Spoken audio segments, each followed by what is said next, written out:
அடியாரோ படி மாட்டாங்க. புரியுதா? ஐயா நீ சமையல்காரன் சாந்தமூர்த்தி இரு.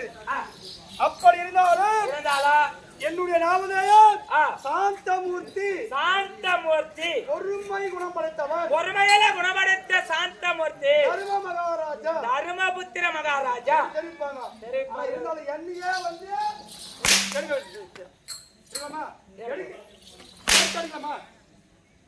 அப்படி இல்லைங்க அவர் கேட்டாரு முன்னாடி வந்துக்கிறாரு அவருக்கு வயிறு கூட்டா அவளே பெருசாக்குது இவர் ஊருக்கு போத்தே தான் சாப்பிடுவாரா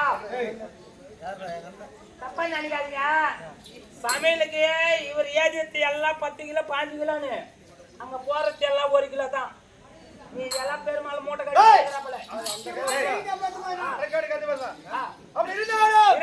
திருநாட்டு மன்னருக்கு காந்தாரி அம்மையாருக்கு பெரிய தந்தை திருநாட்டு மன்னர் பெரிய தாயாக வழங்கக்கூடிய காந்தாரி அம்மையார் உண்டு பிறந்த பிள்ளைகள் 100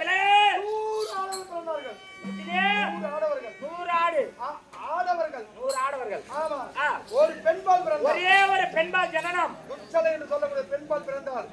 அப்படி 101 குழந்தைகள் பிறந்தார்கள். அப்படி நாங்கள் 400 வண்ணமாக பொழுது வளர்ந்து வருகின்ற வேளையில் 5 வயதானார் அண்ணன் தம்பி 10 வயதானார் பங்காளி 15 வயதானார் அவளே எல்லாரே 20 வயதானார் சத்ராஜி. அப்படி சத்ராஜி வளர்க்கூடிய யாரு தம்பியாகப்பட்ட துரியனாகப்பட்டவன் துரியோதனன். ஆமா அப்ப கூட தம்பி தம்பி ஆமா எவ்வளவு செஞ்சாலும் தம்பியாகப்பட்டது தம்பி அவனும் தம்பிதான் இவனும் தம்பிதான் இவர்களும் உங்க தம்பிதான். பிறகு அப்படி தம்பியாகப்பட்டவன் அப்படி சத்ராஜா இருந்தாலும் அண்ணவன் எப்படி சத்ராஜனா எப்படி தம்பியாகப்பட்ட பீமசேனன் தம்பி அர்ஜுனன் செய்கின்ற ஒரு வீரச்சாலையை பார்த்து மனதிலே பொறாமை கொண்டான். துரியன் பொறாமை கொண்டு என்ன செய்தான்? உண்ணுகின்ற உணவிலே நஞ்சு கலந்தான். குளிக்கின்ற ஆற்றிலே வசி ஊசியை நாட்டினான். அது மட்டுமல்ல படுக்கின்ற அறையிலே விஷப்பாம்புகளை பாம்புகளை விட்டு கடிக்க பார்த்தான். அதெல்லாம் எங்களுக்கு யாதொரு விண்ணல் வராம படிக்கு பகவான் கண்ணபிரான் காத்து வந்தார். அப்படி காத்து வந்த பிறகு யாரும் செய்யாத அளவிற்கு ராஜசூயாக வேள்வி செய்தீர். எப்படிங்க தந்தையாகப்பட்ட பாண்டு மகாராஜா இறந்தோ அடையவில்லை என்று அண்ணவரை நாரத மகாமுனிவர் தெரிந்து நாரத மகாமுனிவர் வந்து உரைக்க நாங்கள் ராஜசேகர வேள்வி செய்ய ஆரம்பித்தோம். செய்தீர்கள். 56,000 மனிதர்களை வரவழைத்தோம். அனைத்து மன்னர்களை வரவழைத்து குருபீட சேனாசேகர் அனைவரை வரவழைத்து ராஜசேகர வேள்வி செய்ய ஆரம்பித்தோம். புரியுதா? அப்படி செய்த பிறகு அப்படி செய்தவர் அங்கே 30 தேவர்கள் 40 ரிஷிவர்கள் குருபீடங்கள் அனைவரும் பார்த்து மகிழ்ந்தார்கள். யாரும் செய்யாத அளவுக்கு பெருத்த ராஜசேகர என்று 30 தேவராஜ தேவேந்திரன் முத்துமாலை பரிசாக கொடுத்தார். அப்படி கொடுத்ததும் அல்லாமல் ராஜாதிராஜன் என்ற பெயர் வைத்தார்கள். பட்டத்தை சூட்டினார்கள். முன்னாளில ஒரு நேரத்திலே பட்டத்தை சூட்டினார்கள். எப்படி நாங்க வாழ்ந்தோம்? எப்படி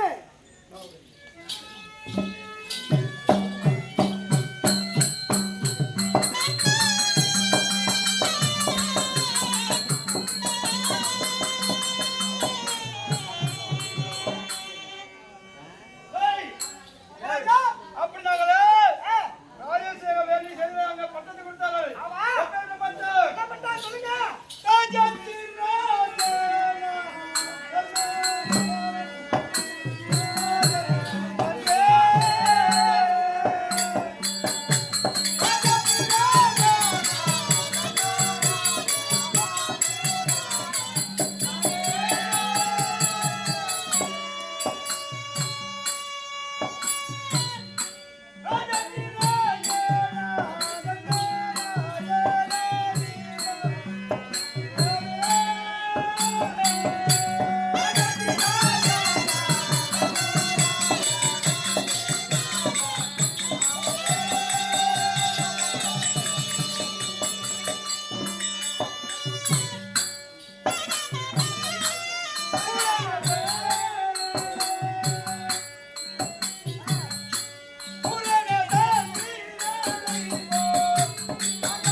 சொல்லுங்க.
தடுமாறி நிலம் என்ற தெரியாமல் நீர் என்ற தெரியாமல் தடுமாறி கீழே விழுந்தார். ஆமா. அப்படி விழுந்தவுடனே அந்த நேரத்திலே மாடியில் நின்ற தாதி பெண்களோடு நகைத்து கைத்தட்டி சிரித்தார்கள். கைத்தட்டி நகைத்தார்கள் தாதி பெண்கள். அந்த நேரத்திலே திரௌபதியாகப்பட்டவள் ஓடோடி வந்த நேரத்தில் நிற்கு துரியனாகப்பட்டவன் திரௌபதியா நகைத்தாள் என்று மனதிலே பொறாமை கொண்டு வஞ்சனை கொண்டு ஹஸ்தினாபுரம் சென்றான். சென்ற இடத்திலே யாரும் கட்ட முடியாத அளவுக்கு 5 கால் ஒரு மண்டபம் செய்தார். 5 கால் மண்டபம் ஒன்று செய்து அந்த மண்டபத்தை நாங்கள் காண வேண்டும் என்று விகிதத்தை கொடுத்து அனுப்பினார். சிறிய தந்தையிடம் விகிதம் சேர்ந்தது. அனைவரும் ஒன்று சேர்ந்து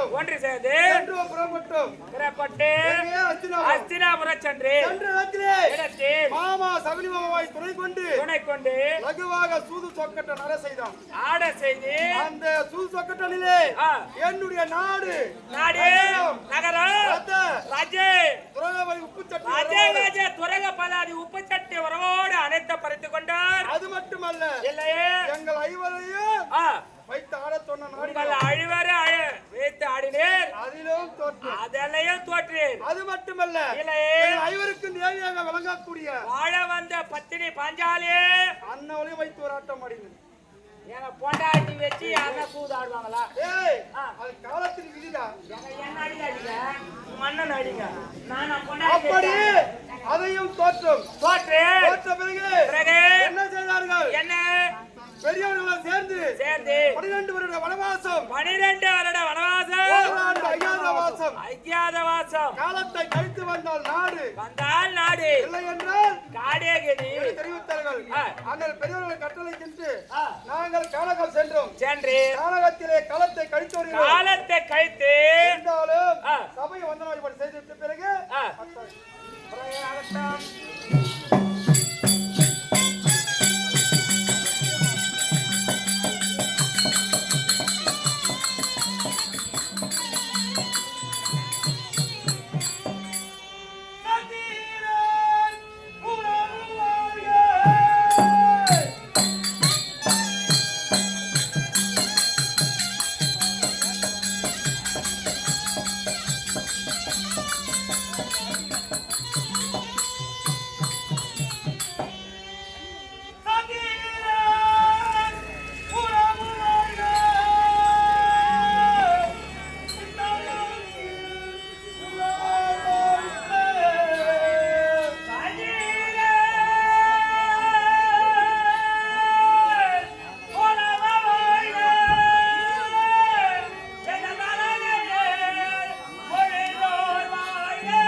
வரீங்க ஆனால் இருந்தாலும் எங்கள் மனைவியாகப்பட்ட திரௌபதியை காணவில்லை.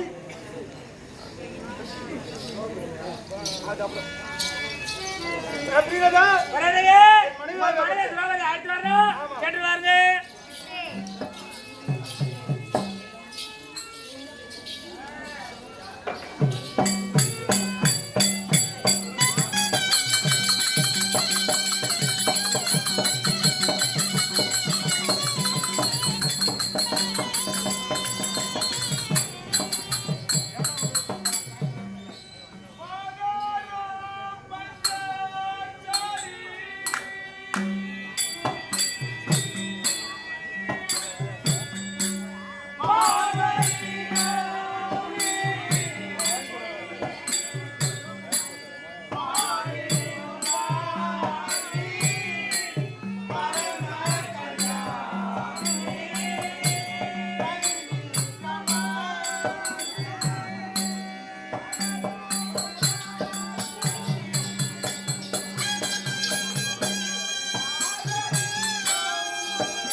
வந்திருக்கின்ற பெண்மாது யார் இனியர் என்று விளக்கம் விளக்கத்தோட சொன்னால் விவரமாக புரியும் அம்மா. வா போலாம்.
சபைக்கு பெண்மாது வந்திருக்கின்ற விளக்கம் அம்மா ஆதி பராபரியால் அம்மை திரௌபதி அம்மா திரௌபதம்மா அப்படின்னு உன்னை வணங்கி வரமா திரௌபதி யாகத்திலே பிரதாதா யாகசேனா அப்படின்னு பல பேர் உண்டு. திரௌபதிய நாட்டை குறித்து திரௌபதா பாஞ்சால நாட்டை குறித்து பாஞ்சாலி தந்தை பெயர பாஞ்சால மன்னன் அவர் நாமதயத்தை குறித்து பாஞ்சாலி என்ற பெயர் வைத்து வாழ்ந்து வருகிறார். அப்படி இருந்தாலும் யாருக்கு மகளாக பிறந்து யாருக்குமா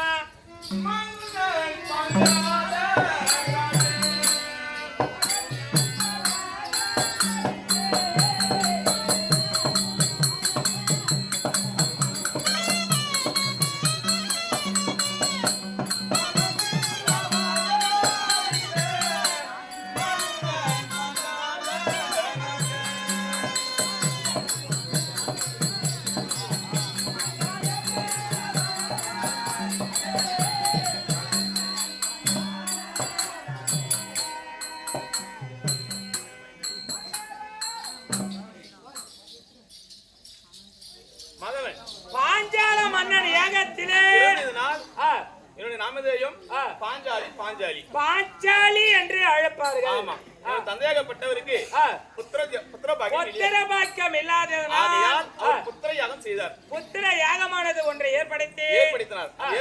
அந்த யாகத்திலே பிறந்தது. அந்த ஏகத்திலே முதலையாக பிறந்தவர் அண்ணனாக விளங்கப்பட்டவர், அண்ணனாக விளங்கக்கூடியவர் துஷ்டத்வ மன்னர். அதற்கு பிறகு ஆணம் இல்லாமல் பெண்ணும் இல்லாமல் செகண்டி என்று ஒன்று பிறந்தது. அதற்கு பிறகு நானும் நீங்கள் தீயிலே அக்னியிலே பிறந்தேன். இந்த அக்னியிலே பிறந்ததால் எனக்கு அக்னி சேனா திரௌபதி அப்படின்னு ஏகசேனா அப்படின்னு பெயர் பெற்று வாய்ந்து வருக. அப்படி இருந்தாலும் யாரும் மனதில் இருக்கிறது தெரியுமா? யாருங்க?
மாதவன் பஞ்ச பாண்டவர்கள் 5 ராஜாக்கள். மாதவன் இப்படி பாருப்பா, தெரியாது, இருட்டா இருக்குது. இருந்தாலும் பஞ்ச பாண்டவர்கள் 5 ராஜாக்கள். அன்னவர்களை மணந்து அன்னவர்களிலே நடுப்பிறந்த அர்ஜுன பெருமான் அன்னவரு என்னுடைய தந்தையாகப்பட்டவர் வேள்வி ஒன்று நடத்தினார். என்ன வேள்வி நடத்தினாரு? திருமணத்திற்காக ஒரு வேள்வி. யாருமே வளைக்க முடியாத வில்லை வளைத்து அந்த வில்லை வளைத்து என்னை மணந்தார் அர்ஜுன பெருமான். அப்படி இருந்தால் அவர் மணந்த பிறகு அவர் மணந்த உடனே என்னை கையோடு வீட்டுக்கு கொண்டு போட்டார். புகுந்து வீட்டுக்கு போன உடனே என்னுடைய மாமியார் விளங்கக்கூடிய என்னுடைய மாமியார் யாரு? குந்தமாதேவி அம்மையாரு. குந்தமாதேவியாவது அடுப்புங்கரையில் இருக்கும் பொழுது சமையல் அறையில் இருக்கிறாங்க. அப்பொழுது என்னுடைய கணவர் என்ன தெரிவித்தார்? அம்மா, நான் ஒரு கனி கொண்டு வந்திருக்கிறேன் அப்படின்னு தெரிவித்தார். கனியை கொண்டு வந்திருக்கிறேன் தெரிவித்தார். மாமியாருடைய காதுல புசிக்கக்கூடிய கனி என்று நினைத்து 5வரும் பகிர்ந்து கொள்ளுங்கள் என்று தெரிவித்தாங்க. தாயை வார்த்தை மீறக்கூடாது என்று 5வருக்கும் பத்தினியாக நான் வாழ்ந்து வருகின்றேன். கண்ணவர் உரைக்க நான் வாழ்ந்து வருகின்றேன். அப்படி இருந்தாலும் என்ன ஆடை ஆபரணம் எப்படி இருக்குது?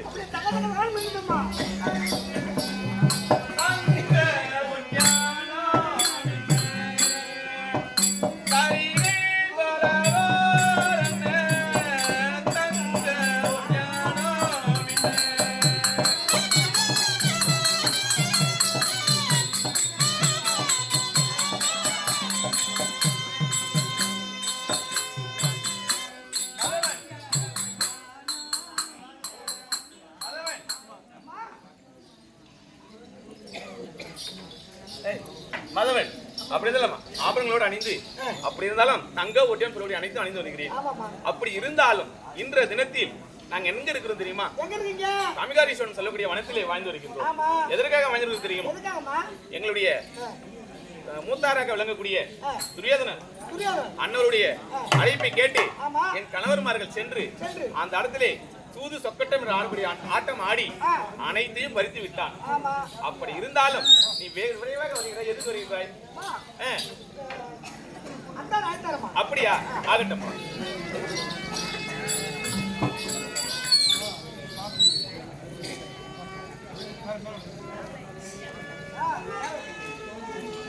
மேல விடுவா.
ஆசிராஜ் நலமோண்டான் எழுதிப்பாய்.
வனத்திலே நான் காடு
அடவியில் வந்து சேர்ந்தோ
ஐயா சுவாயம் விடுறேங்க. வணங்குறேன். சுவாமிகளே ஐயா கொம்பு விடுறேங்க.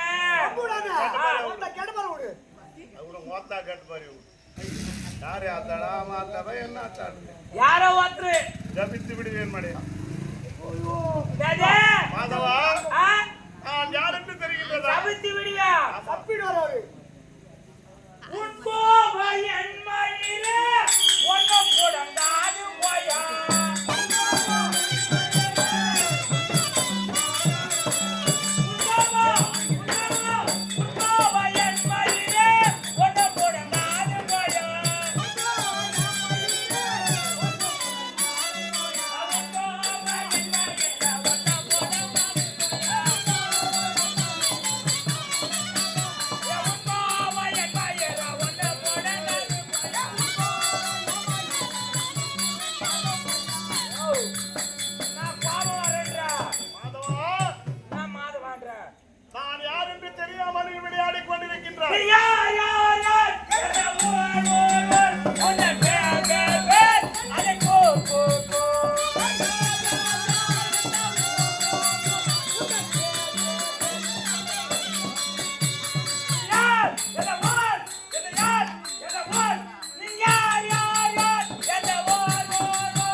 தெரிவிக்கின்றேன். கவனமாக கேளு. மாதவா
செம்பட குலத்திலே பிறந்தவள் என்னுடைய தாய்.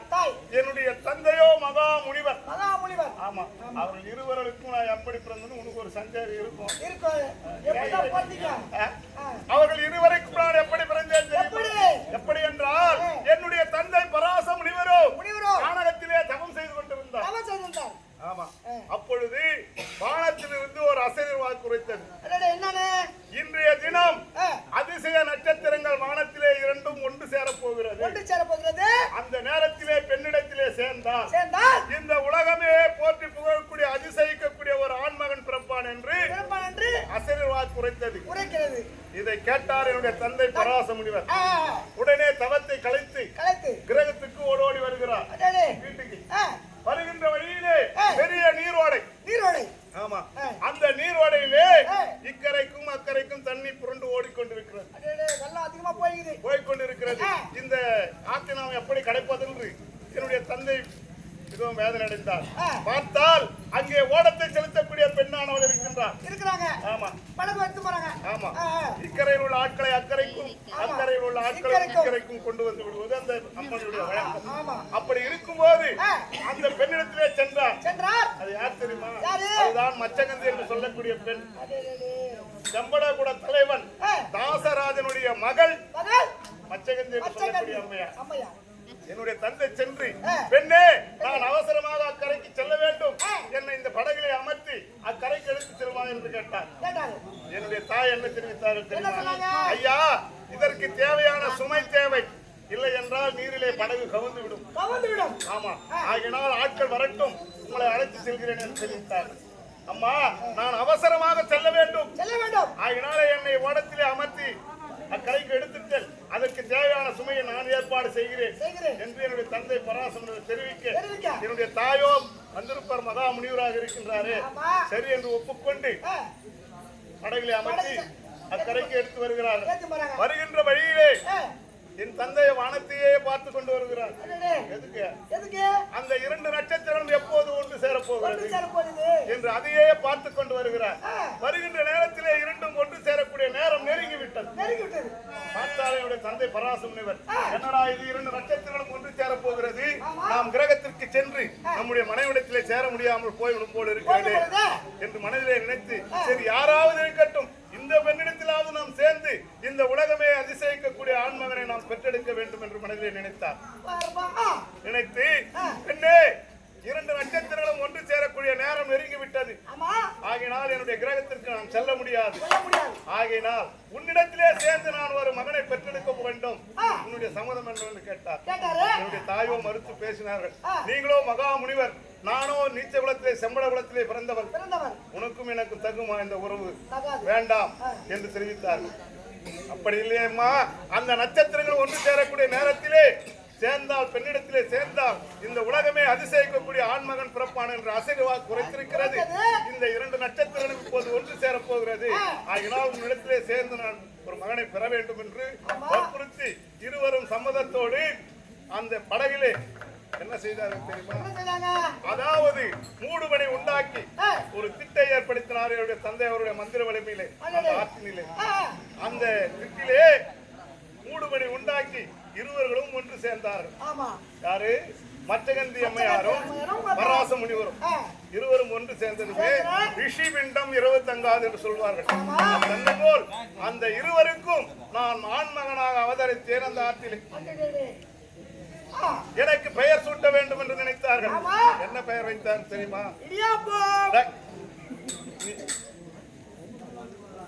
நான் எப்பேற்பட்டவன், யார் யாருக்கு பிறந்திருக்கிற பாட்டியா? மகா முனிவர் பரவாச முனிவர், அவர்கள் இருவருக்கும் மகனாக பிறந்ததினால், விதிவசத்தால் நான் மகனாக பிறந்ததினால் வேதவியாசர் என்று பெயர் சூட்டினார்கள். ஆசீர்வாதம், ஆசீர்வாதம். யாரை பார்த்தாலும் இது மாதிரி அவசரப்பட்டு அகடவகடமான வார்த்தை ஆடாது. பார்த்தா என்னடா கைவனா இருக்கிறானேன்னு விளையாட்டு இஷ்டத்துக்கு அப்படியா காலையில் கொடுக்குறாங்க. அப்படி இருக்கு, இருவருக்கும் மகனாக பிறந்தேன். என்னுடைய தந்தையானவரோ, பெண்ணே, இந்த குழந்தையை நானே எடுத்து வளர்த்து வருகிறேன் என்று தெரிவித்தார்கள். உடனே என்னுடைய தாயானவள், நீங்கள் எடுத்து சென்று வளர்க்க போகின்றீர்களா? ஒரு ஆனால் குழந்தையை வளர்க்க முடியாது, நானே வளர்க்கிறேன் என்று தெரிவித்தார்கள். அம்மா வேண்டாம், இந்த குழந்தை கல்வி கேள்விகளிலே சிறந்து விளங்கி தவத்திலே சிறந்தவனாக விளங்க வேண்டும், ஆகையினால் இவனை கொண்டு சென்று நானே வளர்க்கிறேன்.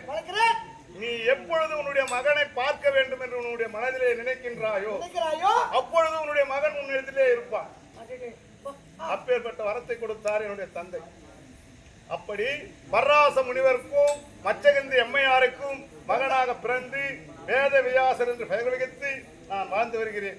இந்த காமிகாவனத்திலே தவம் செய்து கொண்டிருக்கின்றேன். அப்படி இருக்கே எப்படி என்றால் இந்த மகாபாரதம் உருவானதே யாரால் தெரியுமா? என்னால் தான்டா. ஆமாண்டா, நான் தான்டா எழுதிவேன் இந்த கதையை. எப்படி உருவாச்சு? நான் சொல்ல, நீங்க சொல்ல. முழு முதற் கடவுளாக விளங்கக்கூடிய விநாயக பெருமான் அவருடைய தந்தையை ஒடித்து எழுதுகோள் ஆக்கி நான் சொல்ல அவர் எழுதினார் இந்த மகாபாரதம். நான் இல்லைன்னா மகாபாரதமே இல்ல. நீ என்கிட்ட வந்து எடா கூடமா பேசுற.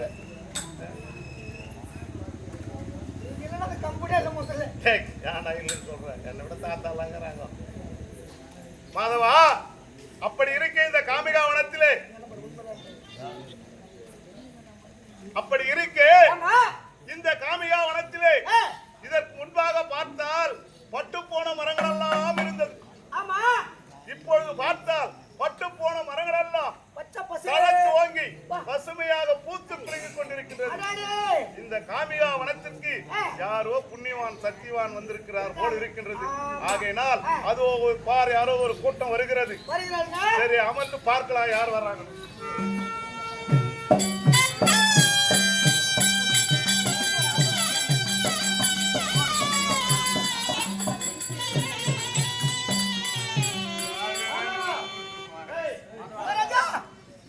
நம்ம இருக்க முடியாது இடத்திலே யாராவது பெரியவர்கள் வந்திருக்கிறார்களா?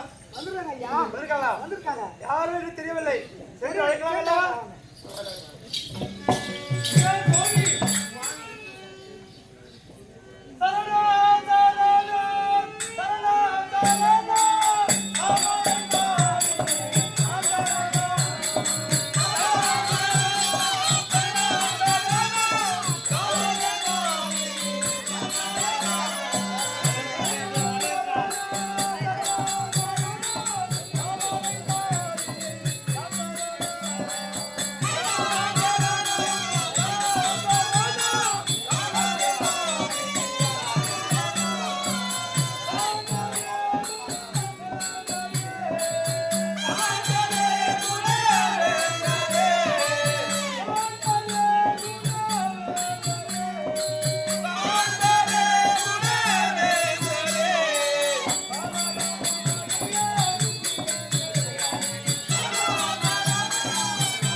ஆனால் பாண்டவர்களே, என்னுடைய ஆசீர்வாதம் பெற்றும் என்னை போல் பெரியவர்களுடைய ஆசீர்வாதம் பெற்று என்றும் நீங்கள் சிரஞ்சியாக வாழ்ந்திருக்க வேண்டும். அம்மா பாஞ்சாலி, நீயும் மஞ்சள் குங்குமத்தோடு நீருடையாக வாழ்ந்திருக்க வேண்டும். அப்படியே ஆகட்டும் சுவாமி. தர்மநந்தனா, அப்படி இருக்கு நாட்டை ஆளக்கூடிய நீங்கள் நாடகம் வந்திருக்கின்றீர்கள், அதுவும் மரபுரிவு தரித்து வந்திருக்கின்றீர்கள். உங்களுடன் பாஞ்சாலியும் வந்திருக்கின்றார். என்ன காரணம்? எதற்காக இந்த காமிகாவனத்திற்கு நீங்கள் வந்திருக்கின்றீர்கள்? அப்படியாக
பாண்டவர்கள் இந்த கானகத்திற்கு வர காரணம் என்ன? தம்பியாகப்பட்ட துணியாகப்பட்ட ஒரு மாமா சமீத சூழ்ச்சினாலே நாங்களும் 12 வருட வனவாசம் ஓராண்டு காலத்தை கணிக்க வேண்டும் என்று நாடகம் வந்திருக்கிறோம் சுவாமி. யார் பகடையாடி நாடு நகரத்தை எல்லாம் பறித்துக் கொண்டான் துரியோதனன். இப்போது 12 வருடம் வனவாசம் ஒரு வருடம் அஞ்ஞாத வாசத்தை கழிப்பதற்கு கானகத்திற்கு வந்திருக்கிறீர்கள். எங்களுக்காக ஐயா தர்மநந்தனா, நாளொரு காலத்திலே எங்களுக்கு மகளுக்கு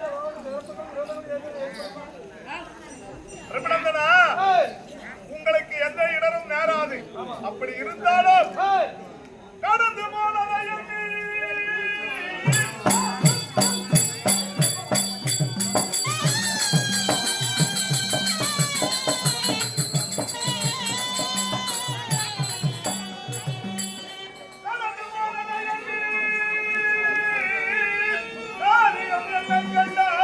அடவிட மனத்தில் வந்து அவர் வந்து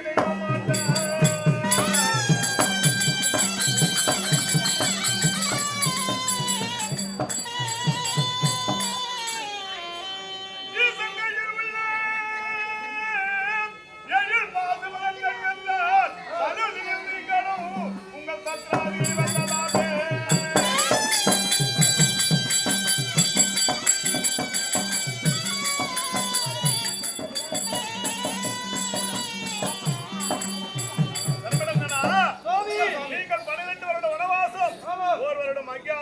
கழித்து சென்றாலும் துரியோதனனோ நாடு கொடுக்க இணங்க மாட்டான். கொடுக்க மாட்டானா? ஆமா. ஆகினாலே உங்களுடைய சபதம் எல்லாம் நிறைவேற வேண்டும், இழந்த நாட்டை பெற வேண்டும் என்றால், அதாவது கைலங்களிலே வாழக்கூடிய உமா மகேஸ்வரனை துதி செய்து அவருடைய கரத்திலே இருக்கக்கூடிய பாசுபத கணையை நீங்கள் பெற்று வர வேண்டும். பெற்று வர வேண்டும். ஆமா. அதற்கு யார் செல்ல வேண்டும் சுவாமி? அப்படியா? தர்மநந்தனா,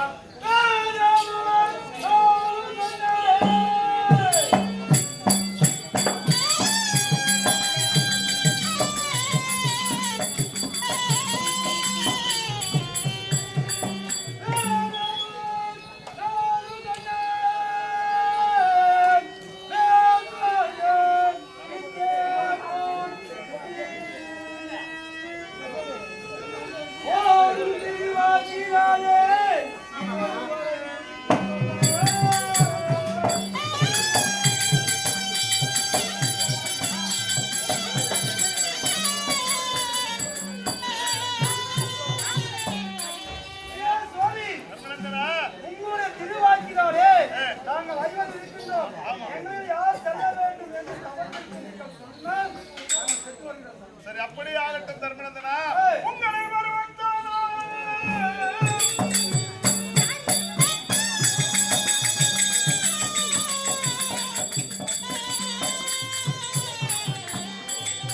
உங்களில் வருவத்தானா உயிர் உள்ளவியல் தந்தார் கங்கணம் கட்டிக்கொள்வார் கைலாயமே சென்று வருவார்.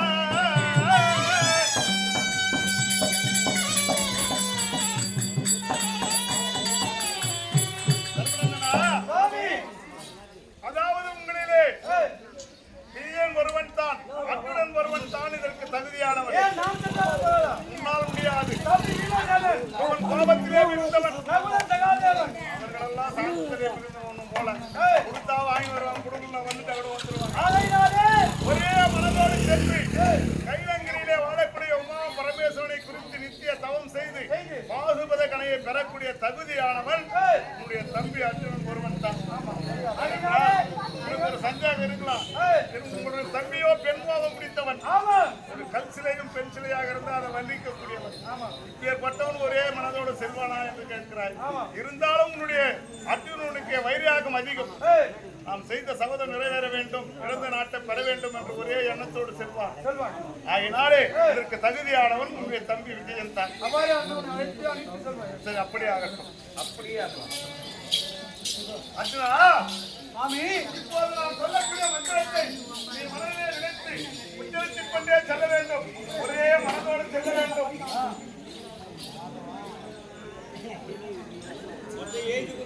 ஓம் நமோ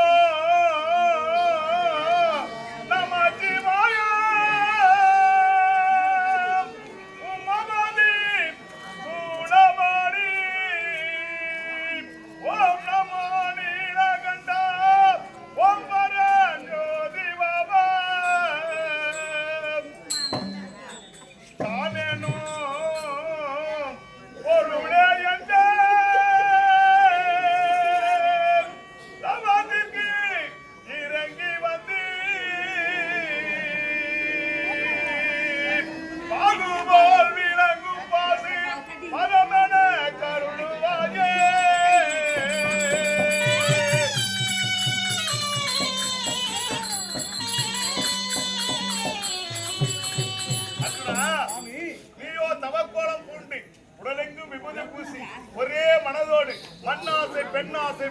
ஆசை என்று சொல்லக்கூடிய ஆசைகளையும் வெறுத்து ஒரே மனதோடு கைலங்கிரிக்கு சென்று உமா பரமேஸ்வரனை குறித்து நித்திய தவம் செய்து அவருடைய கரத்திலே சுற்றக்கூடிய பாசுபதை கலையை பெற்று வருவாய், வெற்றியோடு சென்றுவார்.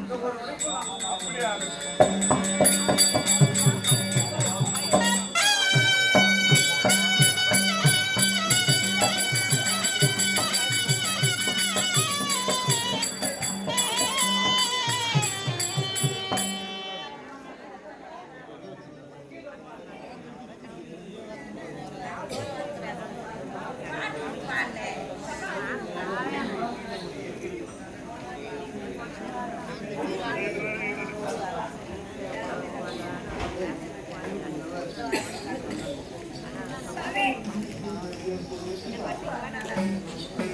Yeah.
சாமியார் போல் தெரிகின்றது.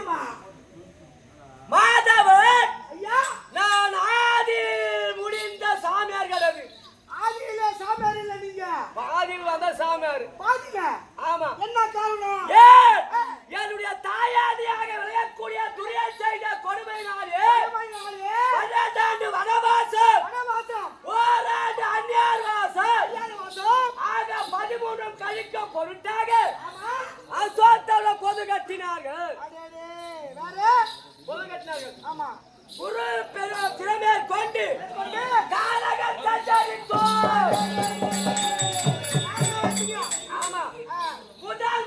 முதல் வனம் பருது என்று சொல்லக்கூடிய சூரியவனம் சென்றோம். எங்கள் மீது இறக்கம் கொண்டு ஓடோடி வருகின்றார் சூரிய பகவான். பருமமே காண வந்ததுன்னா என்ன தெரியும்? நாடு என்ன கஷ்டமோ உண்ண உணவு என்ன செய்வார்கள் ஏக்கம் கொண்டு ஓர் அச்சய பாத்திரத்தை கொடுத்தார். ஒரு வேளை தான் சாதம் வரும், ஒரு வேளை தான் அன்னம். அதை சாப்பிட்டு மற்ற காய்களை உண்டு கால நீரை குடித்து கல் பாறை மீது படுத்துறாங்கி காலத்தை கழித்து வந்தோம். சூரியவனம், இரண்டாவது வனம் தெரியுமா? நீங்க தான் சொல்லணும்.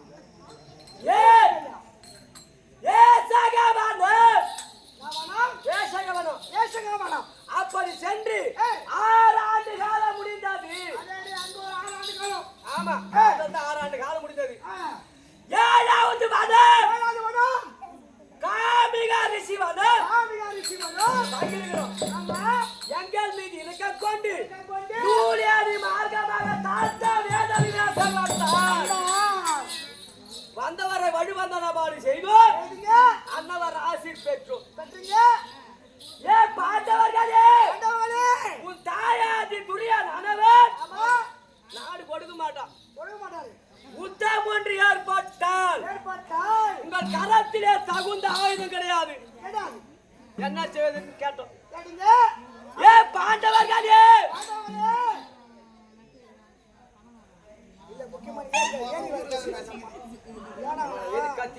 பாண்டு விட்டுட்டாங்களா? ஏ பாண்டவர்களே, மண்ணாசை, பெண்ணாசை, பொருளாசை, மூன்று ஆசா பாசன அறவே மறந்து காவிகமார பூண்டு முற்றாட்சமாவை அணிந்து நெற்றியில் திருநீரை இட்டு எப்படி செல்ல வேண்டும்? எப்படி வருகின்றேன்?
நான் இன்னும் எப்படி வருகின்றேன்? என்னென்ன மருந்து வருகின்றேன்? குருகுல நாட்டை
தேவியை மறந்தேன் சமாதேவியை மறந்தீங்க.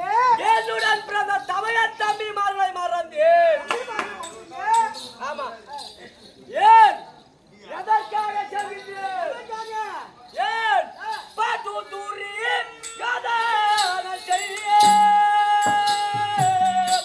அடிமைதானோ ஜெயிக்க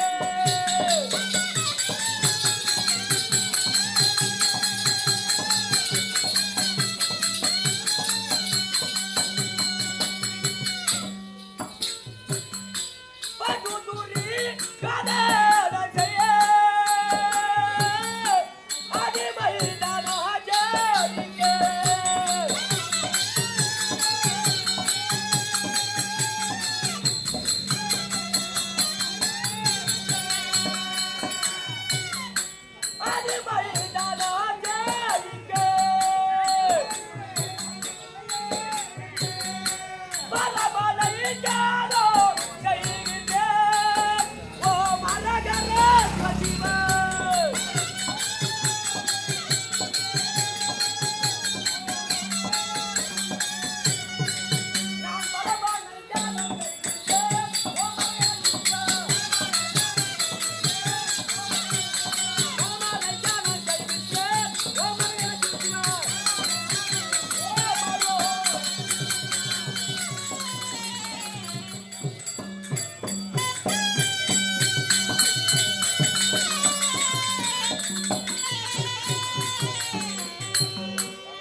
எடுத்து மாதவம் செய்ய செல்கின்றேன். என்னென்ன பாடி செல்கின்றேன்? எப்படி பாருங்க பாத்திரத்தில் உள்ள பாடியே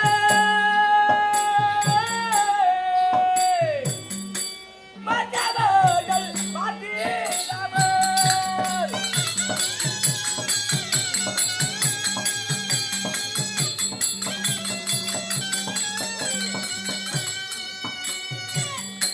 பாத்திரத்தில் உள்ள பாடியே மன்னவர்கள் பாத்திரமல்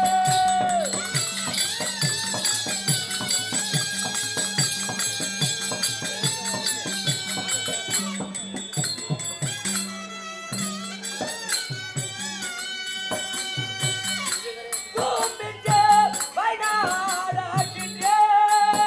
ஓ அரகரா சிவ சிவா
என்ன சொல்ல வரீங்க? நீங்க பாட்டு ஆடி நடக்கிறீங்க, நாங்க பாட்டு பார்த்து நடக்கிறோம்.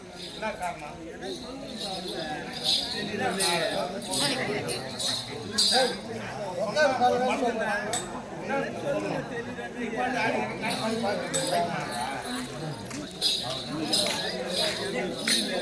சொல்ல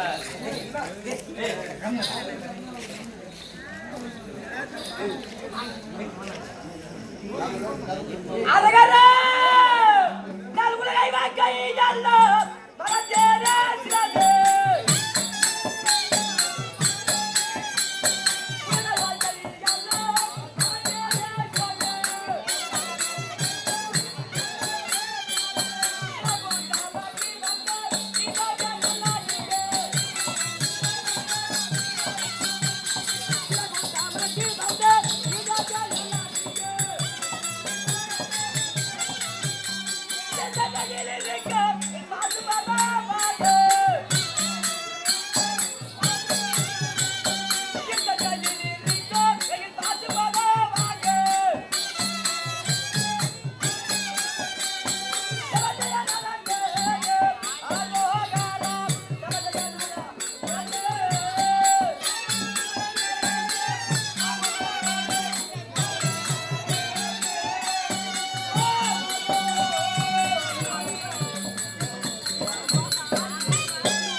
ஒரே பாட்டு ஒரு பாட்டு பாடி ஒரே பாட்டு தான். அதே திருப்பி வாங்க. பாப்பா இப்படி வந்து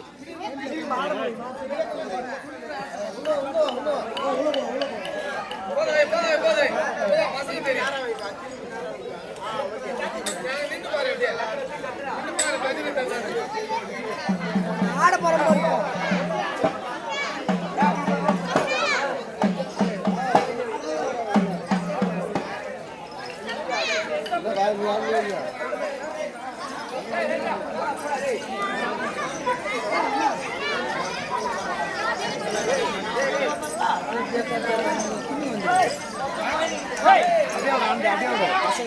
அதான் ஆட போறேன்.